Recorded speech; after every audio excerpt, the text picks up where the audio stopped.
दोस्तों, जवाहरलाल नेहरू विश्वविद्यालय नई दिल्ली से एमफिल पीएचडी विश्वविद्यालय अनुदान आयोग की फेलोशिप के अंतर्गत मोहन राकेश और आचार्य महावीर प्रसाद द्विवेदी पर शोध कार्य करने वाले अरुण देव आज हमारी सदी के महत्वपूर्ण कवियों की श्रृंखला में कवि अरुण देव की कुछ 5 प्रेम कविताओं का पाठ मैं करूंगी और उस बहाने उनकी रचनात्मक यात्रा हम तय करेंगे।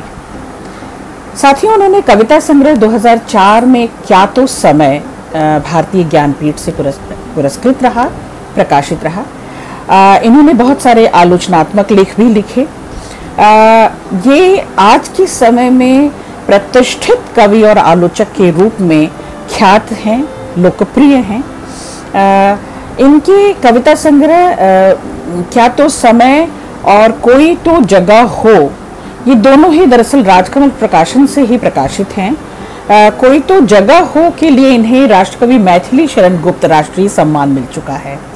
अरुण देव जी नेपाली, कन्नड़, तेलुगु, बांग्ला, मराठी, असमिया, अंग्रेजी कई भाषाओं में कविताओं का इनकी कविताओं का अनुवाद हो चुका है और बहुत से लेख प्रकाशित हो चुके हैं। फिलहाल 8 वर्षों से हमारे ये लोकप्रिय कवि चर्चित वेब पत्रिका समालोचन का संपादन कर रहे हैं। आइए आज हम उनकी उन 5 कविताओं से रूबरू होते हैं और उन 5 कविताओं के बहाने उनकी कविताओं पर बात करते हुए कुछ प्रेम पर बात करते हैं। शोधार्थियों, पहली कविता जो मुझे बेहद पसंद आई, अगर मैं। आप इसमें प्रेम का उतार चढ़ाव भी पाएंगे, प्रेम की नई परिभाषा पाएंगे और जैसा कि मुझे भीतर तक यह कविता छूकर गई, निश्चित तौर पर यह वायदा है आपसे कि ये कविता आपको छुएगी।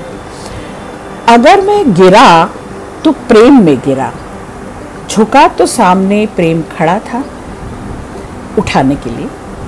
अगर मैं अनैतिक हुआ तो प्रेम में हुआ, अगर समझौते हुए होंगे तो प्रेम बचाने के लिए, चालाकियां प्रेम पाने के लिए। अगर मैं नालायक था तो इसलिए कि प्रेम के लायक बन सकूं। जब लोग असरदारों के सामने गिरे, झुके, घिघिया रहे थे, मैं अपनी तरफदारियां न चुनते हुए प्रेम में था। मैं प्रेम में था, मुझे इसके लिए आज भी लज्जित किया जाता है। शुक्र है मैं बदनाम दुनियादारी के लिए नहीं हुआ। एक प्रेमी हृदय ही प्रेम में गिरने, पड़ने और गिर कर उठने, जो डूबा सो पार की अवस्थाओं को बहुत बेहतरीन तरीके से समझ सकता है और समझा सकता है। अरुण देव इस कविता में सारी दुनियादारी एक तरफ, सारी सयानेपन की समझदारी, चालाकी, बाकपन एक तरफ, सारी होशियारी एक तरफ, लेकिन उस प्रेम को जी रहे हैं, उस प्रेम में भरपूर हुए जा रहे हैं और सराबोर प्रेम से निकलता हुआ उसमें डूब कर उतराता उठता दरअसल उन्नयन है। ये प्रेम आपको ऊंचा उठाता है, उड़ान भरता है।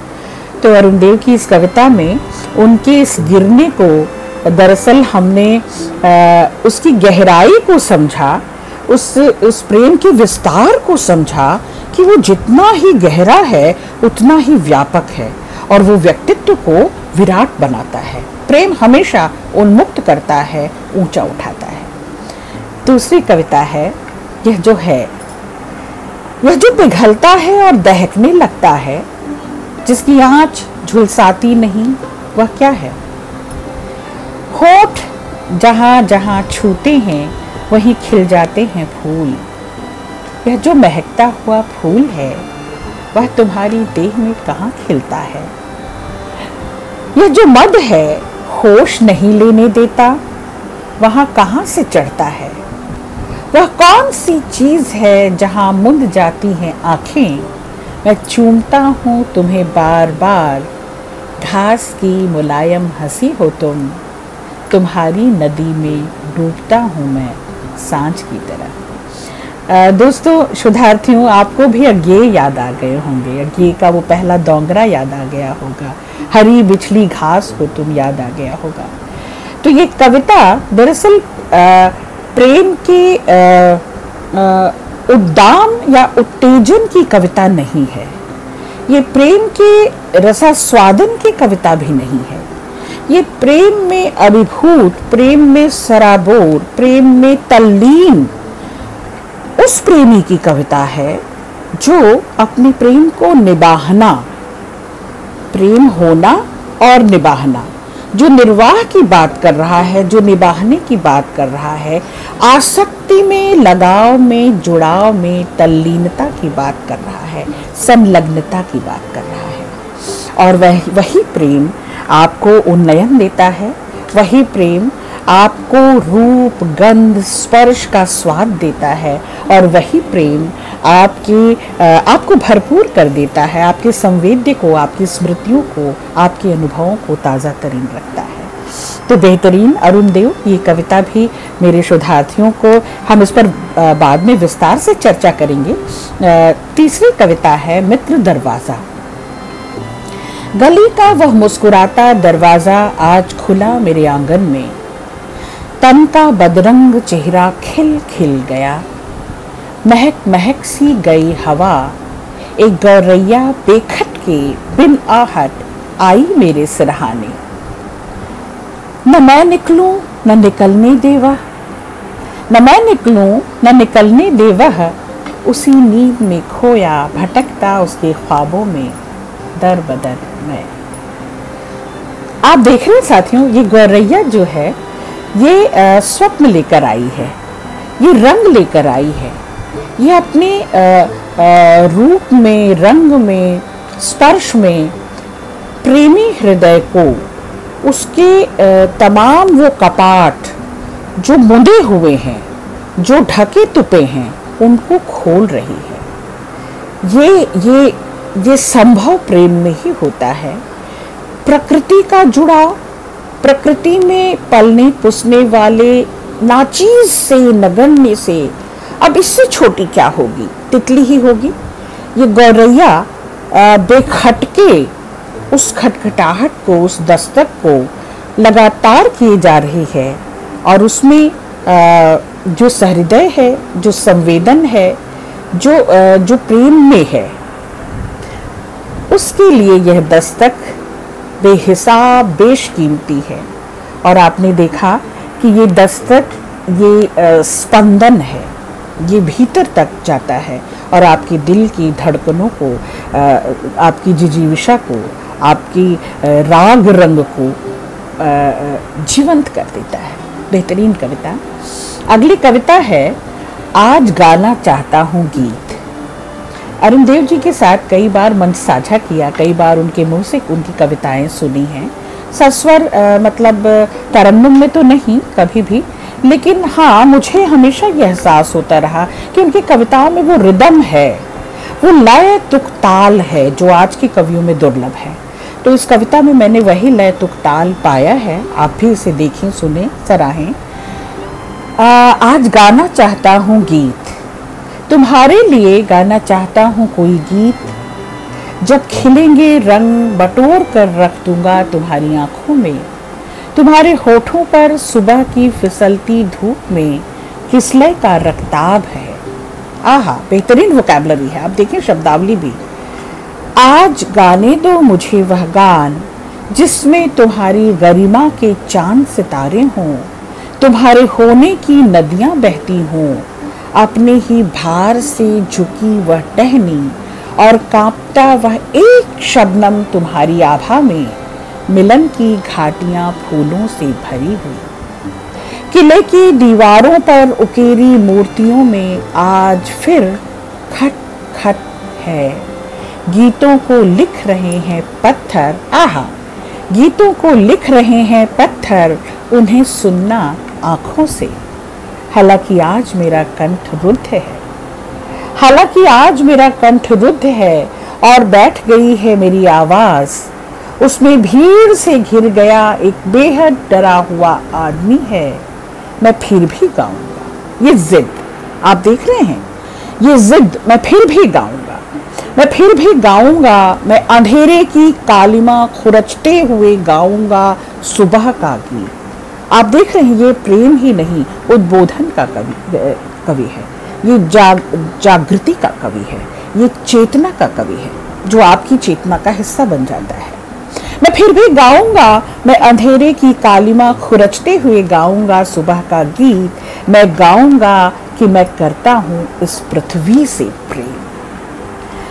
साथियों, प्रेम वही है जो हर प्रेम का रूप स्वरूप बदलता गया युग के अनुसार, समय समाज के अनुसार। प्रेम के का कई स्वभाव होता है, प्रेम के कई रूप होते हैं, प्रेम प्रस्तावना के कई रूप होते हैं, प्रेम के पात्र कई होते हैं, पर यहाँ विराट से प्रेम है, वसुंधरा से प्रेम है, प्रकृति से प्रेम है, पृथ्वी से प्रेम है, संपूर्ण सृष्टि से प्रेम है। इसीलिए कहा ना मैंने, ये उद्बोधन गीत है, ये केवल प्रेम गीत नहीं है। और गाना चाहता हूँ बड़ी शिद्दत से, तमाम अवरोधों के बाद, तमाम रुकावटों के बाद रुद्ध है गला आंखों से सुनना। आप इस चीज को समझें कि इंद्रियां जो जिनका काम है वे अपनी संपूर्णता में उस काम को निभाएं, आंखों से देखना भर नहीं, चिन्हना भर नहीं, चिन्हित करना। इसीलिए सुनना जरूरी है। अब ये सुनना, सुनाना, देखना, दिखाना साथियों चेतावनी है। तो शोधार्थियों, ये केवल प्रेम नहीं है, ये प्रेम के उस विराट स्वरूप को भी प्रस्तुत करती है कविता कि अगर स्व से प्रेम है ना, तो सर्वस्व और समष्टि और सृष्टि से प्रेम आपको उदात्त बनाता है। और ये कविता इसी मायने में एक उदात्त प्रेम कविता है। अगली कविता है अलग अलग। जब वे साथ थे, हमेशा साथ साथ रहे, रंग, स्वाद, धुन और किताबें, साथ रही ट्रेनें, पहाड़ियाँ और घास, तमाम सर्द रातों में वे एक साथ थे, गर्म हवाओं के बीच वे इतने एक थे कि पसीने का स्वाद भी एक हो गया था।